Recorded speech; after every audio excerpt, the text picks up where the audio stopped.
जो जन सेतु करके एक चैनल है, उसमें वो जर्नलिज्म उन्होंने किया हुआ है और वहाँ अच्छा काम कर रहे हैं वो। तो आज का लाइव सेशन सारा उन्हीं के साथ में होने वाला है और रिलेटेड टू जर्नलिज्म हम लोग बहुत सारी आज नई नई चीज़ें जानने वाले हैं। उनका नाम नकुल है, नकुल तिवारी। इनके साथ में आज हम लोग आने वाले हैं और आई एम एक्सट्रीमली सॉरी, मैं जब उनसे बात करूंगा, इंटरेक्ट करूंगा, तो आपके मैसेज का मैं रिस्पॉन्स नहीं कर पाऊंगा। जो भी आप कमेंट सेक्शन में जो अभी आप कमेंट करेंगे तो मैं रिस्पॉन्स नहीं कर पाऊंगा। आई होप बहुत सारी बातें करने वाले हैं जर्नलिज्म के बारे में आज हम लोग। नकुल सर जो हैं उन्होंने कहाँ से जो सारी चीज़ें हैं जर्नलिज्म है उन्होंने कहाँ से किया है, और पर्सनली जर्नलिज्म के बारे में मुझे बहुत ज़्यादा नॉलेज नहीं है, तो उनके साथ में आज कनेक्ट होने वाले हैं हम लोग। मैं उनको रिक्वेस्ट मैंने सेंड की हुई है, आई होप कि वो हमारे साथ में बहुत जल्दी ही कनेक्ट करें।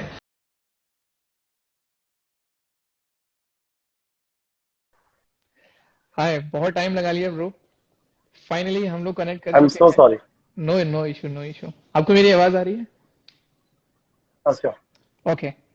सबसे पहले तो आपके वार्म वेलकम में मैं कुछ लाइनें हैं जो मेरे एक बहुत अच्छे मित्र हैं, अभिनव मित्र उनका नाम है, तो उनसे कुछ लाइन लिखवाता हूँ जब भी कोई किसी एक बंदे के साथ में मैं कनेक्ट करता हूँ और एक उभरते हुए कलाकार के साथ में जब मैं कनेक्ट करता हूँ, तो कुछ लाइन आपके लिए अर्ज की है मैंने।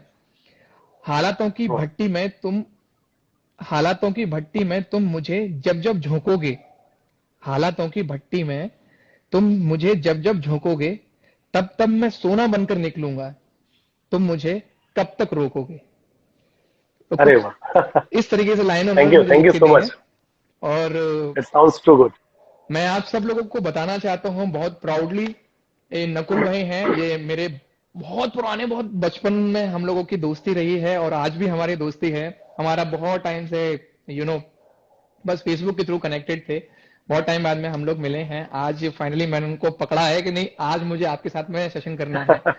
नकुल भाई जनरली लोगों के बहुत बड़े बड़े जो सेलिब्रिटीज भी बोल सकते हैं, पॉलिटिशियन भी बोल सकते हैं, इन लोगों के इंटरव्यूज करते हैं, लेकिन आज मैं मतलब यानी देव राहुल चौहान आज आपका इंटरव्यू करने वाला है। तो सबसे पहले तो मैं आपको बोलूंगा thank you so sure, much I am ready. Connect करने के लिए थैंक यू सो मुझसे। मच। माय और प्लेजर। और मैं अब आपके पास में जाना चाहूंगा, आप अपने बारे में थोड़ा सा ब्रीफ में आप लोगों को बताएं, फिर हम अपनी बातें आगे बढ़ाते हैं जी। सबसे पहले तो मैं आप सब लोगों का, सबसे पहले खास करके मेरे भाई राहुल का मैं थैंक यू सो मच, बहुत बहुत शुक्रिया आपका जी कि आपने मुझे इस इतने बड़े प्लेटफॉर्म पे आपने मुझे आमंत्रित किया है, और मैं इसका बड़ा शुक्रगुजार हूँ आप सबका। और आपके जितने भी आपके फॉलोअर्स हैं, जो दर्शक हैं, जो इस समय लाइव मुझे जी सुन पा रहे हैं, देख पा रहे हैं, सबका मैं थैंक यू करूंगा। बाकी मैं आपसे ये जानना चाह रहा हूँ, क्या सब लोग मुझे देख पा रहे हैं? हाँ, सब लोग देख पा रहे हैं, आपकी ऑडिबल भी हैं, आप विजुअल भी हैं। जी, थैंक यू। तो मैं अपने बारे में बताऊं कि मेरा नकुल तिवारी, मैं जैसा कि आप लोग सब लोग जानते होंगे, मैं शमशाबाद से बिलोंग करता हूं, और आपके जो देव राहुल चौहान है वो मेरे बचपन के चम फ्रेंड है, जी जिसको लंगोटिया यार भी कहते हैं। जी तो साथ साथ खेला करते थे हम लोग बचपन में। जी और ये लेकिन समय का चक्र है कि कोई किधर जाता है, कोई किधर जाता है। एग्जैक्टली। तो हमारे देव भाई शहर में है, और हम भी शहर से कनेक्टेड है। जी बस यही है कि बहुत बड़े दिनों बाद आज हमारी मुलाकात हो रही है जी, लाइव। तो इसके लिए भी मैं राहुल का बहुत बहुत thank you so much it's करना माय चाहूंगा प्लेजर ब्रो, इट्स माय कि मुझे प्लेजर। मुझे मुझे बहुत खुशी हो रही है कि जी आज मैं लाइव राहुल को देख पा रहा हूँ। जी, तो यही है कि अच्छा लग रहा है। Correct correct. तो सबसे पहले मैं आपसे एक क्वेश्चन पूछना चाहूंगा कि आप जर्नलिज्म, आपने स्टार्टिंग से सोचा हुआ था कि जर्नलिज्म में जाना है और जर्नलिज्म में अपना परचम लहराना है, या टारगेट कुछ और थे, तो समहाउ आप जर्नलिज्म में चले गए? जी नहीं, बेसिकली मेरा जो बचपन से एक ड्रीम रहा है जी कि जैसे कि हम सेलिब्रिटीज को टेलीविजन के द्वारा या समाचार पत्रों के द्वारा या अन्य किसी मीडिया माध्यम के द्वारा हम लोग उनको जान पाते हैं। करेक्ट। जैसे कि जितने भी बड़े सेलिब्रिटीज हैं उनको बच्चा बच्चा जानता है, हम लोग जानते हैं, आप लोग जानते हैं। हम्म। लेकिन वो सेलिब्रिटी क्या हमको जानते हैं पर्सनली, ये पॉसिबल नहीं है। Correct correct. तो मेरा एक बचपन से एक ड्रीम रहा है कि मैं कुछ ऐसा करना चाहता हूँ कि जैसे हम इन लोगों को प्लेटफॉर्म पर, ये मीडिया प्लेटफॉर्म पर देख पा रहे हैं, ऐसे ही हमें भी देखें, लोग मुझे भी इसी तरह से जाने। बाकी बस काम का एक जुनून था, टेलीविजन पे आने का एक जुनून था, बस जो पैशन मैंने जो बनाया अपना, उसको मैंने मुकाम तक ले आने की कोशिश की, और वो सब ये सारी चीजें आप लोगों के प्यार की बदौलत की मैं यहाँ तक पहुंच पाया हूँ। बाकी मैं ये सब नहीं कर सकता। बाकी मैं आपसे एक बार और बोलना चाहूंगा कि आप हमारे दोस्तों को बताएं कि आप किस चैनल पे आप आते हैं और कितना वो एक टास्क भरा होता है जो भी आप काम करते हैं। पहली बात तो इतना आसान नहीं होता है, लेकिन वो जब जैसे कोई भी इंसिडेंट जब हो जाता है, जब आप जाते हैं रिपोर्ट करने के लिए, मैंने आपको ग्राउंड रिपोर्ट करते हुए मैंने आपको देखा है, तो बेसिकली वो बहुत मुश्किल होता है। तो एक ग्राउंड पे रिपोर्ट करना वो ज्यादा मुश्किल है या फिर न्यूज रूम में न्यूज एंकरिंग करना वो बहुत मुश्किल है, और दोनों में डिफरेंस क्या है? देखिए, जो न्यूज एंकरिंग होना, जैसे कि स्टूडियो के बीच में, स्टूडियो के अंदर आप बैठ के, एक पूरा सिक्योर माहौल होता है, पूरी तरह से आप सुरक्षित होते हैं, वहां पर एंकरिंग करना और बतौर आप फील्ड में जाकर रिपोर्टिंग करना बहुत डिफरेंट है और अपोजिट है एकदम। ओके। और वो उसमें आप, मैं कह सकता हूँ कि जमीन आसमान का अंतर है। ओके। क्योंकि जितना आप स्टूडियो के अंदर आप सिक्योर हैं, सुरक्षित हैं, उतना बाहर आप इनसिक्योर हैं, आप असुरक्षित रहते हैं हमेशा। क्योंकि आप फील्ड में होते हैं, आप पक्ष को भी दिखाना होता है, विपक्ष को भी दिखाना होता है, पॉजिटिव या नेगेटिव या दोनों चीजों को आप दिखा रहे हैं। तो जरूरी नहीं होता कि आप पक्ष को आप दिखा रहे हैं तो विपक्ष वाले को अच्छा लगेगा, या विपक्ष को दिखा रहे हैं तो पक्ष को अच्छा लगेगा। करेक्ट। तो हम लोगों के लिए, रिपोर्टर्स के लिए बड़ा चैलेंजेबल होता है फील्ड में काम करना, बहुत ही ज्यादा मुश्किलातों से भरा होता है और बड़ा संघर्ष होता है फील्ड में काम करना। मैं नहीं समझता कि ये आसान काम है। तो कोई एक ऐसा इंसिडेंस आप हमारे साथ में शेयर करेंगे जिससे आपको लगा होगा किसी भी आप ग्राउंड टास्क पे आप गए हों, आप ऑब्वियसली जर्नलिज्म मतलब जो भी आप कर रहे हैं, तो वहां जब आप गए हो तो आपके लिए बहुत प्रॉब्लम क्रिएट हुई हो, और कोई ऐसा कोई एक इंसिडेंस तो आप शेयर करना चाहेंगे?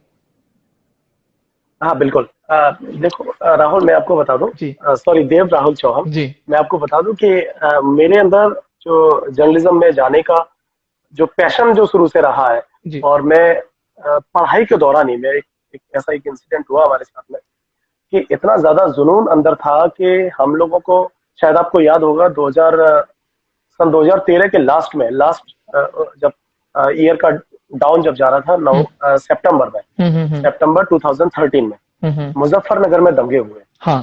तो मुजफ्फरनगर में जो दंगे हुए, तो उस दौरान ही हमारा बैच का, हम लोग जो जर्नलिज्म हम करने गए दिल्ली, तो 2013 से 2015 का मेरा मास्टर्स वाला मेरा बैच।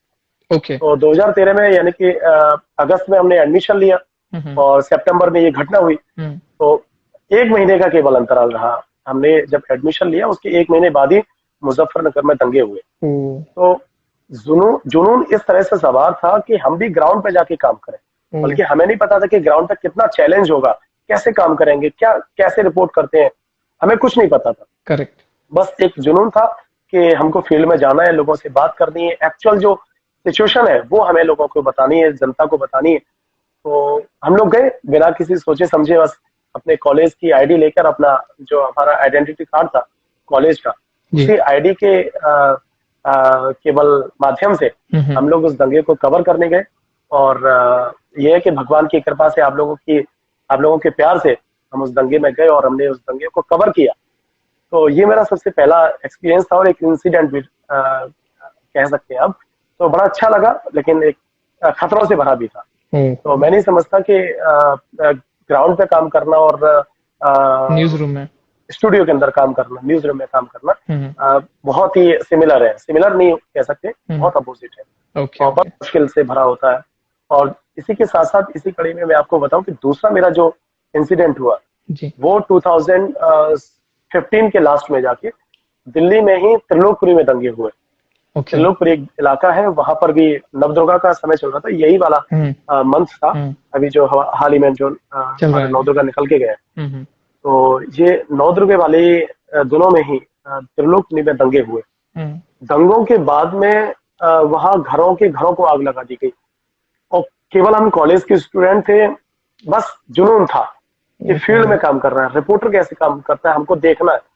तो घरों के घर जल रहे थे। तो हम लोग नाइट के समय में रिस्क लेकर लगभग मुझे लग रहा है शायद 9, साढ़े 9, 10 बजे का टाइम हो रहा होगा रात का। और रात को मैं और हमारा एक मित्र था चित्रकूट का, विनय त्रिपाठी, दूसरा एक मोहित लड़का था, वो भी दिल्ली का ही था। तो हम तीनों लोग, हमारी बड़ी जुगलबंदी थी क्योंकि तीनों के अंदर वो जुनून सवार था जो मेरे अंदर था। करेक्ट। हम तीनों लोग नाइट में निकल गए और उस दंगे को देखने के लिए, उस जगह को देखने के लिए कि एक्चुअल में जो सिचुएशन वहां पर रही होगी वो क्या रही होगी। हम लोग उस चीज को मतलब जमीन पर जाकर देखना चाहते थे कि एक्चुअल में जो स्थितियां बनती हैं वो कैसे एक चिंगारी से बड़ी आग का रूप लेती है। ओके। तो हम लोग गए वहां पर, हमने जाकर देखा कि बड़ी बड़ी बिल्डिंग्स थी, उनमें काली पड़ रही थी और जो गाड़ियां थी वो भी जली हुई पड़ी हुई थी। हम लोग जाके देखा, डर भी लग रहा था क्योंकि रात का भी समय था। करेक्ट। तो डर भी लग रहा था कि कहीं ऐसा नहीं हो कि हम तो उसको कवर करने आए, बल्कि यहाँ के जो लोग हैं, जो बाशिंदे हैं, वो हमको ही कहीं दंगा ही ना समझते हुए हम ही के ऊपर ये आक्रमण कर दें कि भाई यही लोग अराजक तत्व हैं, यही लोग दंगा फैलाने वाले तो नहीं हो सकते। तो ये बड़ा रिस्की था हमारे लिए, लेकिन वो केवल एक पैशन था, जुनून था, उसको केवल हम भुनाने के लिए, उसको देखने के लिए हम लोग जमीन पे गए। तो हालांकि नेक्स्ट डे हमने जब कॉलेज में अपने मेंटर्स को, अपने कॉलेज के टीचर्स को हमने इस बारे में बताया, इस घटना के बारे में कि ऐसे ऐसे सर हम लोग वहां गए थे त्रिलोकपुरी दंगे को कवर करने के लिए रात के समय में। तो हालांकि हमको कॉलेज की तरफ से बहुत डांट भी मिली, बहुत फटकार मिली हमको, क्योंकि कॉलेज की भी रिस्पॉन्सिबिलिटी है। क्यों, कॉलेज में जब हम एडमिशन ले चुके हैं, पढ़ाई कर रहे हैं, तो घर से दूर जाकर कॉलेज की जो फैकल्टी है वही हमारी एक्चुअल में जो पेरेंट्स का काम करते हैं। करेक्ट। तो उनकी भी एक बड़ी जिम्मेदारी होती है बच्चों को सुरक्षित रखना और उनको घर तक वापस भेजना, तो एक बड़ी जिम्मेदारी है। और हालांकि इसमें हमको डांट भी मिली, लेकिन एक हमें एक्सपीरियंस भी मिला। करेक्ट। तो ये मेरी सबसे पहली जो इंसिडेंट है वो मैं आपके सामने शेयर किया। All right. लेकिन मैं बस आपको एक ही चीज बोलूंगा, आप थोड़ा सा बोलते हैं ना कि अपने आप को थोड़ा सा सिक्योर करके चलें। बाकी अब तो जुनून शायद थोड़ा सा कम हो गया होगा काम को लेके, अब तो थोड़ी समझदारी भी हो गई होगी। स्टार्टिंग में थोड़ा सा रहता है, आई कैन अंडरस्टैंड। अच्छा, मेरे जितने सारे दोस्त लोग हैं, अगर मेरा भी कुछ एक क्वेश्चन था, शायद हमारी बात इसी बेसिस पे स्टार्ट भी हुई थी। अगर किसी को जर्नलिज्म करना है, स्टार्ट करना है या बनना चाहता है, अगर कोई रिपोर्टर, अच्छा रिपोर्टर में और जर्नलिज्म में कुछ अंतर है या दोनों सेम है? नहीं, एक्चुअली जर्नलिज्म का मतलब है कि हम पत्रकारिता को करना। ओके। पत्रकारिता कई रूपों में होती है। पहला, आपको इलेक्ट्रॉनिक मीडिया के माध्यम से आप पत्रकारिता कर सकते हैं। दूसरा, प्रिंट मीडिया के माध्यम से आप पत्रकारिता कर सकते हैं। तीसरा, सोशल मीडिया के माध्यम से आप पत्रकारिता कर सकते हैं। तो हमारी बेसिकली जो मीडिया है, जर्नलिज्म है, वो 3 भागों में डिवाइड है। ओके। पहला इलेक्ट्रॉनिक मीडिया, दूसरा प्रिंट मीडिया, तीसरा न्यू मीडिया। न्यू मीडिया को ही बेसिकली हम लोग ये जो सोशल मीडिया है, इसको न्यू मीडिया का नाम दिया गया। करेक्ट। तो 3 रूपों में ये जर्नलिज्म होता है। तो वो डिपेंड करता है चॉइस के ऊपर कि आप किस स्ट्रीम में जाना चाहते हैं, किस डिपार्टमेंट में जाना चाहते हैं। तो नकुल भाई, अगर इसमें अगर जाने के लिए, जैसे कि मैं बाई चांस अगर मैं चाहता हूं कि मुझे जर्नलिज्म करनी है, तो सबसे सिक्योर, सबसे अच्छा फील्ड आपकी नजर में कौन सा है जो आप लोगों को सजेस्ट करेंगे कि आप इन तीनों मीडियम में से किसी भी एक मीडियम में आप जाओ, उसका स्कोप भी अच्छा हो, और ऑब्वियसली हम कोई भी काम कर रहे हैं तो आज हम अपने फाइनेंशियल स्टेटस जो भी आज हमारा है उसको बेहतर करने के लिए कर रहे हैं, तो जिसमें पैसा अच्छा हो और जो हमारे लिए बहुत चैलेंजिंग भी हो। ऑब्वियसली जब तक चैलेंजेस नहीं है लाइफ में, मुझे नहीं लगता कि लाइफ थोड़ी सी फैंटम वाली लाइफ है। तो हम लोग चाहते हैं तो चैलेंजेस भी हो उसमें और पैसा भी हो और उसमें अपॉर्चुनिटीज हमारे पास में ज्यादा हो। तो इन 3 जो आपने अभी बताया जर्नलिज्म के 3 पार्ट, उसमें से अब किस में जाने के लिए आप सपोर्ट, मतलब आप बताएंगे लोगों को? देखिए, इसमें तो मैं कुछ ज्यादा खास टिप्पणी नहीं करना चाहूंगा, क्योंकि सबका जो पार्ट है वो अपने आप में एक बहुत महत्वपूर्ण पार्ट है। ओके। और अपने आप में एक बहुत महत्व भी रखता है, क्योंकि प्रिंट मीडिया को अगर आप देखेंगे, सबसे पहले मैं प्रिंट मीडिया की बात करूंगा। तो प्रिंट मीडिया को अगर आप उठाकर देखेंगे तो लोगों के अंदर आज भी वो हैबिट है कि सुबह की चाय लोग अखबार के साथ करते हैं। सुबह के लोग चाय की जो चुस्कियां पहले लेते हैं वो न्यूज़पेपर के हेडलाइंस के साथ में लेते हैं। तो इस बात को भी इनकार नहीं किया जा सकता कि प्रिंट मीडिया का जो जलवा पहले हुआ करता था वो आज भी है। करेक्ट। और चूंकि जब आर्काइवल के रूप में कुछ भी एविडेंस रखा जाता है प्रशासनिक अमले में हो चाहे गवर्नमेंट विभाग में हो, तो वो न्यूज़पेपर की कटिंग्स होती हैं और या मैगजीन्स की कटिंग्स वगैरह होती हैं, तो इनको आर्काइवल के रूप में इनको सुरक्षित रखा जाता है। करेक्ट। आई एम सॉरी जी। तो प्रिंट मीडिया का अपने आप में एक बहुत महत्व है। दूसरा, अगर आप देखेंगे कि न्यू इंडिया में, नए भारत में अगर आप आकर देखेंगे तो मोदी जी जैसा कि हमारे प्रधानमंत्री जी डिजिटलाइजेशन की ओर ज्यादा बढ़ावा दे रहे हैं।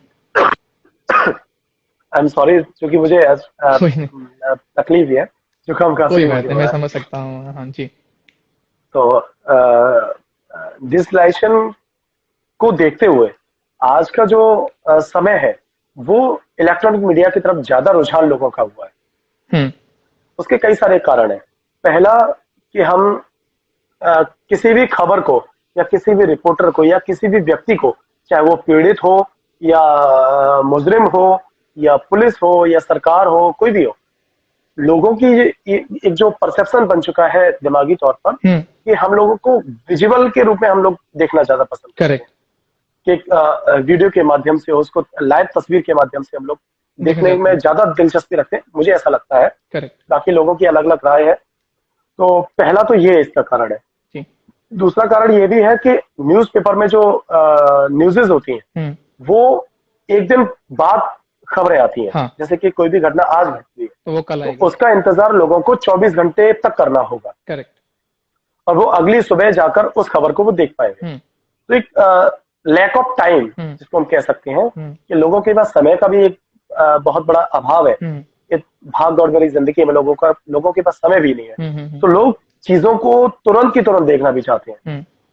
तो ये हमें इलेक्ट्रॉनिक मीडिया देता है, चाहे वो लाइव के माध्यम से हो और चाहे वो तमाम तरह के अब तो मीडिया की प्लेटफॉर्म्स हैं, चाहे वो न्यू मीडिया में आकर देखेंगे, सोशल मीडिया में देखेंगे, तो जो सोशल मीडिया है बेसिकली वो इलेक्ट्रॉनिक मीडिया ही है। तो मीडिया और सोशल मीडिया, जो इलेक्ट्रॉनिक मीडिया है वो दो भागों में डिवाइड हुआ है। एक सोशल मीडिया हो गया, एक मीडिया हो गया। तो जो तुरंत की तुरंत जो खबर को प्रेषित कर रहा है, प्रसारित कर रहा है, लोगों तक पहुंचा रहा है, तो लोगों को जो हाइपोथेसिस है, लोगों की जो अवधारणा बन चुकी है वो यही है कि तुरंत की तुरंत उनको खबर मिल जाए। तो मुझे ऐसा लगता है कि आज के जो दौर में जो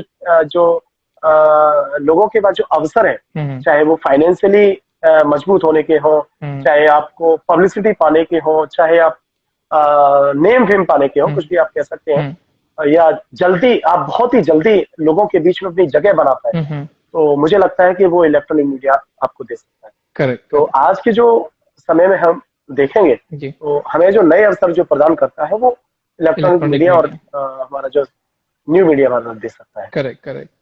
आपके सारे जवाब बहुत अच्छे और बहुत अच्छी तरीके से आप लोगों को एक्सप्लेन कर रहे हैं। आई होप सारे लोगों के डाउट्स क्लियर होने वाले हैं आज जर्नलिज्म के जितने भी हैं। मैं आपसे सिर्फ ये जानना चाहूंगा कि जब अपने मास्टर्स किया हुआ है ना, मास्टर्स किया हुआ है आपने जर्नलिज्म में। हाँ। तो आपने मास्टर्स दिल्ली से किया हुआ है, राइट? जी। और भी कोई मतलब हमारे ऑब्वियसली यूपी में या फिर यूपी से थोड़ा सा बाहर कोई अच्छे इंस्टीट्यूट जो आपको पता है कि यहाँ से अपॉर्चुनिटीज ज्यादा हैं? एक हमने कोर्स कर लिया, कोर्स करने के बाद में शायद इंटर्नशिप होती है, तो इंटर्नशिप बहुत मायने रखती है लोगों के लिए। इंटर्नशिप के बाद में और कौन कौन सी मतलब लाइन अप होती है चीजें कि नहीं, हाँ इंटर्नशिप करना, उसके बाद में ये भी करना, उसके बाद में वो करना है, तब या तो बंदा ग्राउंड टास्क पे पहुंचेगा या फिर न्यूज रूम में पहुंचेगा। तो उसके बीच में कौन कौन सी चीजें होती हैं, ये क्वेश्चन है।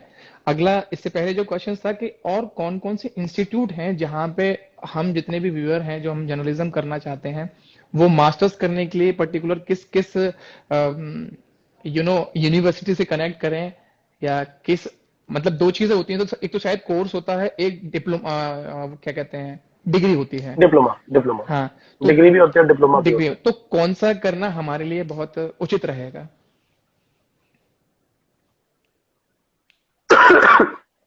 एक्चुअली जब आप जर्नलिज्म में जाने के लिए तैयार होते हैं, या इसमें सबसे पहले जाने से पहले आपको पहले मेंटली प्रिपेयर होना पड़ेगा। ओके। आप एक सोचना अलग बात है और उसको जमीन पर करना अलग बात है। बिल्कुल। एक शौक अलग चीज होती है, और उस आप शौक को असल जिंदगी में लागू कर दें, लागू करना, हाँ। ये बहुत बड़ा, ये डिफरेंट है बिल्कुल। बिल्कुल। एक सोचना अलग है और उसको जमीन पर करना बहुत अलग बात है। करेक्ट। तो सबसे पहले तो ये है कि आपको पहले मेंटली प्रिपेयर होना पड़ेगा कि हाँ, मैं जर्नलिज्म में जाने के लिए पूरी तरह से तैयार हूँ। अगर मुझे कोई भी चैलेंज मेरे सामने आता है तो उस चैलेंज को भी बखूबी एक्सेप्ट भी करूंगा, उसको पूरा टास्क को पूरा कर पाऊंगा। तो पहले तो मेंटली प्रिपेयर आपको होना पड़ेगा। और दूसरा, जर्नलिज्म को करने के बहुत सारे ऐसे अब तो साधन हो गए हैं, क्योंकि पहले तो बहुत सेलेक्टेड इंस्टीट्यूशन हुआ करते थे, लेकिन अब तो बहुत ज्यादा कोर्सेज भी हैं, डिग्रियां भी हैं, डिप्लोमास भी हैं, और कई सारे संस्थान भी हैं जहाँ से आप ये पत्रकारिता की पढ़ाई आप कर सकते हैं। जैसे कि उत्तर प्रदेश में तो मुझे ज्यादा नहीं पता है, क्योंकि उत्तर प्रदेश में आप नोएडा में बहुत सारे ऐसे इंस्टीट्यूशन हैं, जैसे कि गलगोटिया यूनिवर्सिटी है। तो एक बहुत अच्छा माध्यम है जर्नलिज्म करने का। और मैं जो अपना एक्सपीरियंस बताऊं, मैंने जो मास्टर्स अपना जो किया है, MJMC उसका कोर्स का नाम था, masters in journalism and mass communication.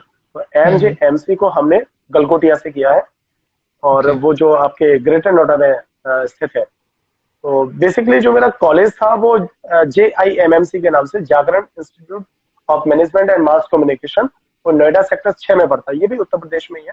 Correct. तो उसका एफिलिएशन था गलगोटिया से। ओके। तो जागरण कॉलेज से हमने किया है डिप्लोमा 2 साल का, जो इलेक्ट्रॉनिक मीडिया में हमने किया है स्पेशलाइजेशन के तौर पर। दूसरा जो हमने डिग्री, जो मास्टर्स हमने किया है पोस्ट ग्रेजुएशन, वो हमने गलगोटिया ने हमको वो दिया है, क्योंकि एफिलिएशन उसी से था। तो हमने दोनों कोर्सों को एक साथ हमने किया। तो आप दिल्ली में जाके बहुत सारे ऐसे इंस्टीट्यूशन है, आप जामिया इस्लामिया देख लीजिए, चाहे गलगोटिया देख लीजिए, चाहे आप IIMC देख लीजिए। अब तो जितने भी चैनल्स हैं उनके सारे अपने अपने इंस्टीट्यूशन भी बन गए। चाहे आप न्यूज 24 का देख लीजिए, चाहे आप आज तक का देख लीजिए। तो ये सारे लोग पहले आपको कॉलेज में पढ़ाई कराते हैं। अगर आप डिप्लोमा करते हैं या कोर्स करते हैं 1 साल का या 6 महीने का, तो उसमें आप 6 महीने आपको टाइम स्पेंड करना पड़ेगा। उनके जो कंडीशंस है कोर्स के दौरान, वो आपको फॉलो अप करनी है। उसके बाद में जब आप कोर्स कंप्लीट कर लेते हैं, उसके बाद में फिर आपको इंटर्नशिप करनी होगी। इंटर्नशिप में अब तो जो कॉलेज हैं उन्होंने ही अपने इंस्टीट्यूशन खोले, तो वो अपने बच्चों को कहीं बाहर नहीं जाने देते। वो अपने बच्चों को अपने चैनल में ही इंटर्नशिप करा देते हैं, न्यूज रूम में ही अपना ट्रेनिंग करने का मौका देते हैं। क्योंकि ये भी एक बड़ा क्राइसिस है कि आज के जो दौर में इंस्टीट्यूशन उतने ही है, इंस्टीट्यूशन ज्यादा है, बाकी चैनल जो है वो लिमिटेड है।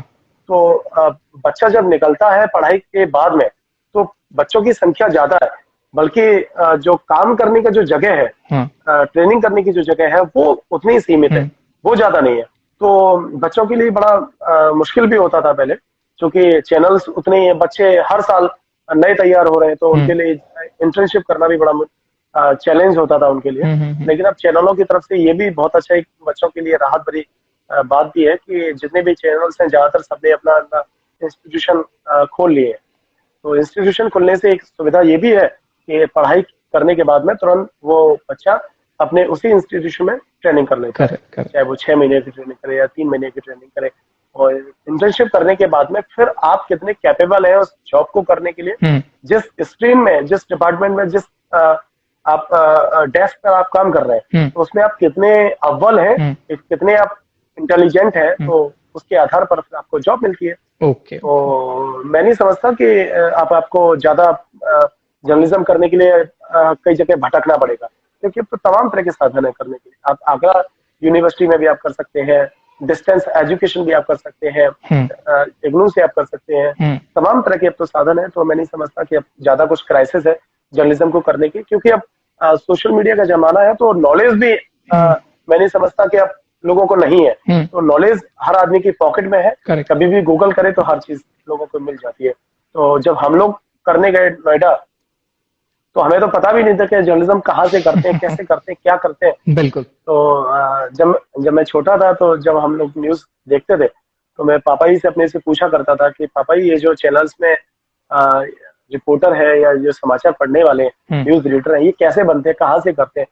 तो पापा जी मेरे खुद यही बोलते थे कि बेटा मुझे नहीं पता अच्छा। ये कहाँ से होता है, क्योंकि ये 2014 के बाद में एकदम से परिवर्तन हुआ ये न्यू मीडिया का। Correct. और जब से नेट लोगों की जेब में पहुंचा, हर व्यक्ति की जेब में एंड्रॉइड फोन पहुंचा, नेट पहुंच गया, उसके बाद में ये सूचनाओं का प्रसारण इतनी तेजी से हुआ है। तो लोगों को पहले इतनी सूचना भी नहीं हुआ करती थी। तो मेरा भी एक पैशन था शुरू से कि मुझे ये सब करना है, टेलीविजन पे आना है, लोग मुझे जाने, बड़े संख्या में लोग मुझे जाने। तो ये मेरा सपना रहा। ग्रेजुएशन करने के बाद ही, ग्रेजुएशन करने के दौरान ही मेरा एक फ्रेंड था, उसको भी ये सब करने का बड़ा मन था। तो हम लोग ऐसे अचानक से बैठे हुए थे, उसकी शॉप पर ही हम लोग बैठे थे, तो मैंने अपना जिक्र किया।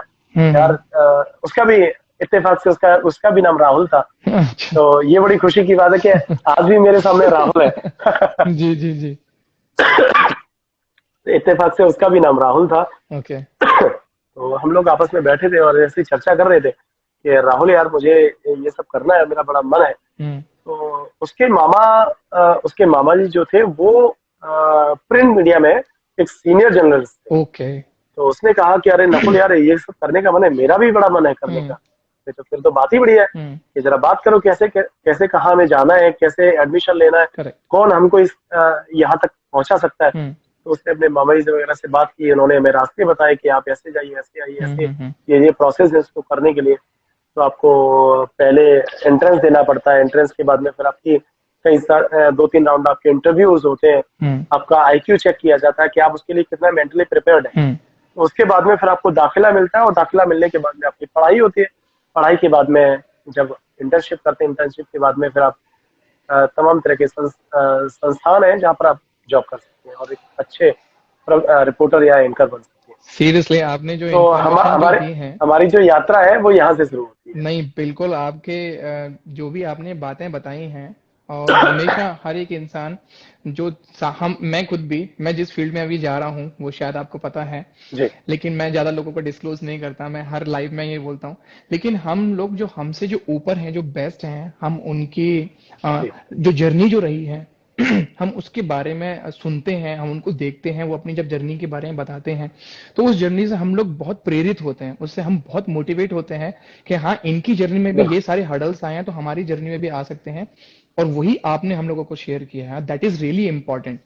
तो आपने बिल्कुल जो भी आई होप जितने भी लोग हमें देख रहे हैं उन सब लोगों के डाउट्स क्लियर हो चुके होंगे कि हाँ कहाँ से इंटर्नशिप करनी है, कैसे करना है, जो भी सारी चीजें हैं।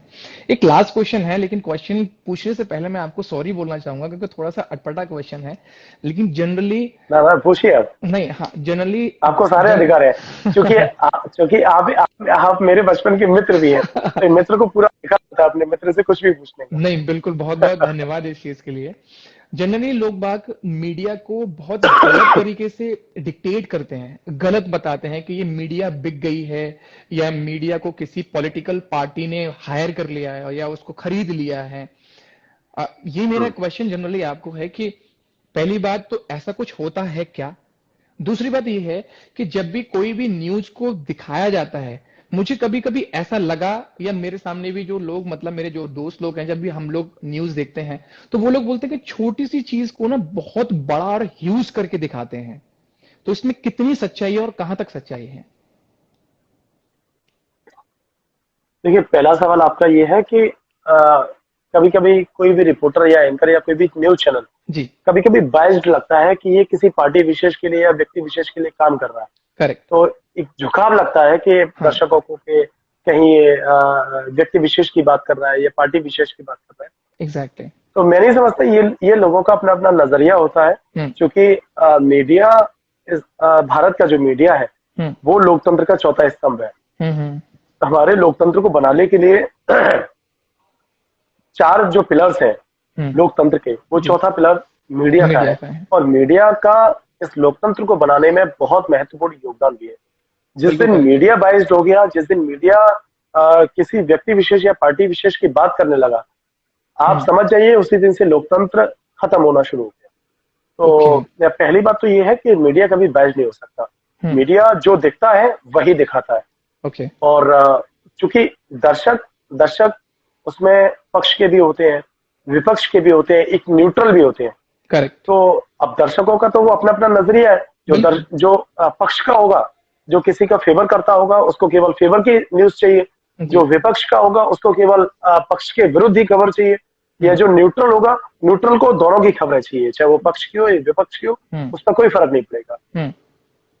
तो ये लोग जो आरोप लगाते हैं कि मीडिया बाइस्ड हो गया, किसी की तरफ झुक गया, तो ये वही लोग होते हैं जो या तो पक्ष के लोग होते हैं या विपक्ष के लोग होते हैं। न्यूट्रल जो व्यूवर्स मीडिया का होता है, न्यूट्रल व्यूवर कभी ये सारे जो आरोप है वो न्यूट्रल जो दर्शक है वो कभी नहीं करेगा। तो ये जो पक्ष और विपक्ष के लोग हैं, पक्ष वाला कभी ये नहीं चाहेगा कि पक्ष के विरोध में कोई खबर दिखाए। तो जब पक्ष के विरोध में कोई खबर दिखाई जाती है तो पक्ष वाले को बुरा ही लगेगा, जाहिर सी बात है। तो मैं नहीं समझता कि मीडिया पे कोई भी इस तरह का आरोप लगाना ठीक है, और ये सब नहीं होना चाहिए। मीडिया के ऊपर आरोप नहीं लगाना चाहिए किसी भी तरह से, क्योंकि मीडिया एक जनता का आईना है।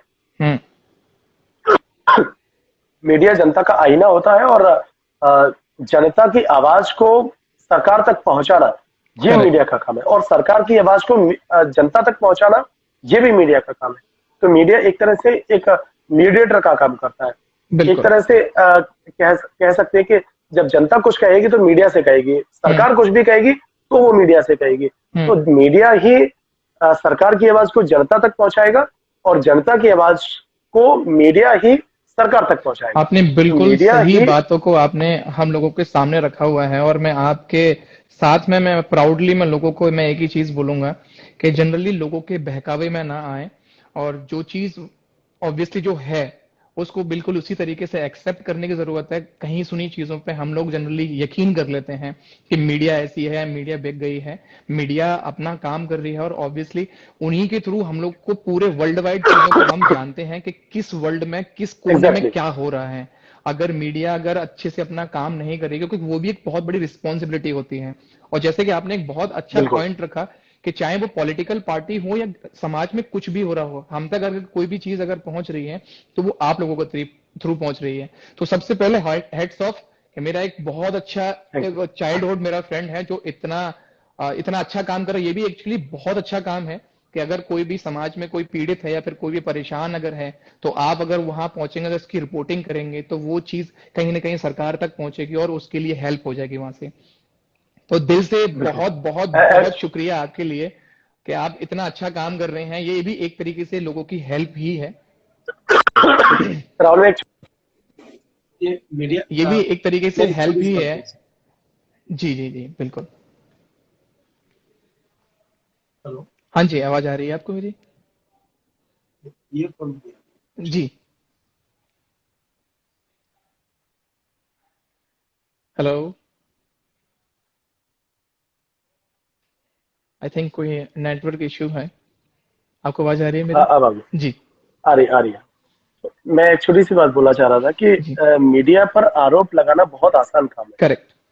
मैंने थोड़ी देर पहले एक बात बोली थी कि न्यूज रूम में काम करना और फील्ड में काम करना जी बहुत बड़ा चैलेंज होता है, बहुत बड़ा रिस्की होता है।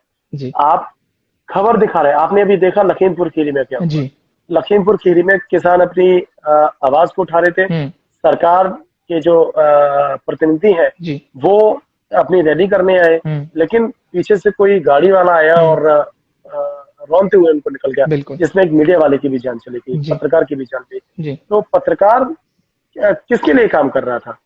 पत्रकार अपने लिए कोई खबर दिखा रहा था क्या? पत्रकार तो जनता के लिए खबर दिखा रहा था, चाहे वो पक्ष हो या विपक्ष हो। पत्रकार तो उससे कोई लेना देना नहीं है ना। तो पत्रकार तो स्वतंत्र रूप से अपनी खबर दिखा रहा था, लेकिन उसको अपनी जान गंवानी पड़ गई। तो मीडिया को आरोप लगाना बड़ा आसान काम है, लेकिन एक पत्रकार की जिंदगी को कोई मैं एक बात बोलूं कि सिर्फ 24 घंटे एक रिपोर्टर की कोई जिंदगी जी के देखे तो पता चल जाएगा कि रिपोर्टर को कितनी मेहनत फील्ड में करनी होती है। तो बड़ा चैलेंज होता है इधर से उधर भागना, चाहे रात हो रही हो, दिन हो रही हो, सर्दी हो, गर्मी हो, बरसात हो, जब भी आपके पास कोई सूचना आती है तब आप भागते हैं। तो उसमें आप ना बारिश देखेंगे, ना किसी मौसम को देखेंगे, ना अपनी खुद की परेशानी को भी देखेंगे। तो आपको यदि बुखार भी आ रहा है और अब एक बड़ी खबर है, तब भी आप उसको नहीं छोड़ पाते हैं। तो एक रिपोर्टर की जिंदगी बड़ी मुश्किल है और उसका काम भी बड़ा चैलेंजेबल होता है। तो मीडिया पर आरोप लगाना बड़ा आसान काम है, लेकिन मीडिया एक न्यूट्रल होता है, लोकतंत्र का प्रहरी है, लोकतंत्र का चौथा स्तंभ है। मीडिया से ही ये सरकार बनती है, मीडिया से ही देश बनता है, और मीडिया से ही जनता के उनको हकों को मीडिया के द्वारा ही मिल पाते हैं। जनता के जो हक हैं, चाहे वो गरीब हो, मजलूम हो, दबा कुचला हो, चाहे अमीर हो, उससे कोई मतलब नहीं मीडिया को। मीडिया का जो काम है वो है जनता के हितों को सरकार तक पहुंचाना और जनता के जो हक है उसकी लड़ाई को मीडिया के द्वारा लड़ना, वही एक मीडिया का काम होता है। मीडिया सिर्फ जनता की लड़ाई लड़ता है और उसी में वह सिमट कर रह जाता है। नहीं, सीरियसली आपने जो भी पॉइंट्स रखे हैं, जो भी पॉइंट्स बोले हैं, मेरा भी आज विजन, जो पूरा विजन है जो एकदम से मीडिया को लेके, अब बहुत कुछ चेंज हो चुका है। फ्रेंकली स्पीकिंग टू यू, आज मैंने उसको डीप में मतलब एनालिसिस मैंने किया है कि नहीं, हाँ कितना मुश्किल होता होगा आप लोगों के लिए। हम सिर्फ और सिर्फ, हमें ज्यादा टाइम नहीं लगता किसी भी चीज को क्रिटिसाइज करने के लिए, बहुत आसान काम है, बट एक्चुअल में वो कितना मुश्किल टास्क है। इट्स सीरियसली यार, it's hats off to you. And जो भी आपके फील्ड में जो भी लोग काम कर रहे हैं वो बहुत अच्छा काम कर रहे हैं, जैसे कि मैंने आपको बोला। नकुल भाई, आपसे बात करने का मन तो भी बहुत ज्यादा है, लेकिन समय की थोड़ी सी हमारे पास में लिमिटेशंस हैं, तो उसको मद्देनजर रखते हुए हमें अभी अपने लाइव सेशन को एंड करना पड़ेगा। तो जाते जाते मैं आपको बस एक ही चीज बोलूंगा, जिस तरीके से आपने एक पॉजिटिव तरीके से आप मेरे सामने आए, हम सबके सामने आए, आपने अपनी बातों को दिल खोल के आपने सारी बातें रखी हैं, और मैं आपके फेवर में कुछ चीजें मैं बोलना चाहूंगा कि आप बहुत अच्छा काम कर रहे हैं, समाज के लिए भी काम कर रहे हैं, और हमारे लिए एक इतना प्रेरणादायक एक चीजें हम लोगों के लिए कर रहे हैं जो शायद और कोई इंसान नहीं करेगा, जिसमें आपका कोई भी सेल्फ जो आपका रहता है कि नहीं यार, वो मतलब एक बोलते हैं ना कि सेल्फिशनेस कुछ नहीं है आपका, आपका जो कुछ भी है दूसरे लोगों के लिए है। तो उस चीज के लिए मैं आपका आभार व्यक्त करता हूं, और बहुत खुशी है कि आप मेरे बहुत अच्छे मित्र हैं, और आप भी, मतलब मेरे पास में कोई वर्ड्स नहीं है आपके लिए। तो thanks a lot to thank you, connect with us. My pleasure. ये भी मेरा बड़ा सौभाग्य है कि आप जैसे मित्र मेरे मित्र हैं।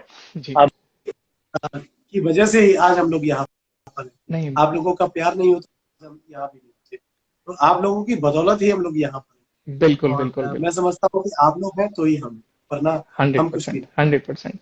आप ऐसे ही हंसते रहें, मुस्कुराते रहें, और बहुत ढेर सारा काम करें, लेकिन अपना थोड़ा सा ख्याल रखें, मतलब अब ज्यादा उत्तेजित नहीं होना है, बहुत ज्यादा प्रिकॉशंस के साथ में अपनी जर्नी को आप इसी तरीके से अच्छे से बढ़ते रहिए।